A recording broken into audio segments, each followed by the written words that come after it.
That is a great question. And that's not an issue that anybody has ever brought up with me. You know, funny as it may sound, when I was stationed in Bahrain, I was the embassy's fishing officer. Isn't that funny? I was the econ officer. And because I was the only econ officer in the embassy, I also did banking, I did aviation, I did fishing, and I did environment. The first time I got an instruction from the State Department to go to the Bahrainis, it was over something that I thought was so ridiculous and so funny that I was reluctant to make an appointment with the Ministry of Foreign Affairs. I did it anyway. But I had to go see the Deputy Foreign Minister, Ghazi Al-Ghoseibi, Ambassador Ghazi Al-Ghoseibi. He had been the Bahraini ambassador to the UK. And I went to him and I said, Your Excellency, I have a démarche that I need to deliver. This is a formal request from the government of the United States to the government of Bahrain. I said, Your Excellency, we are in a fishing dispute with Canada.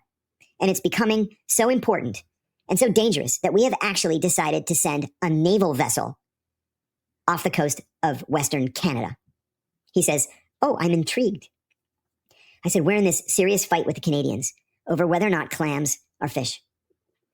The American government position is that clams are fish because they move more than 10 feet a day, right? They open their little clam shell and they're able to like hop. If you look at them on a sped up camera, you can see them like hopping and they'll go 10, 20, 50 feet in a day. So we believe they're fish. The Canadian government says that they are not fish, they're shellfish. And it doesn't matter how much they move because there are ocean currents that may help their movement. And we shouldn't believe that they're jumping, with their opening and closing their little clam mouths to hop. I don't really care whether they're fish or shellfish. I don't care. But the government's position is that they are fish. And by God, we're ready to fire rockets at Canadian fishing vessels. That led to a conversation with him about Chinese fishing. The Chinese are such prolific, illegal fishermen that the oceans are actually running out of food fish. Right? I mean, there are lots of fish in the ocean that you just can't eat. You can't eat sharks because they don't pee. Their pee goes into their meat. It's uric acid. It goes into their meat. And so the meat is poisonous.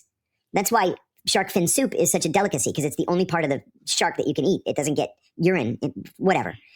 So the Chinese are overfishing everything. Chilean sea bass, for example. It's almost extinct.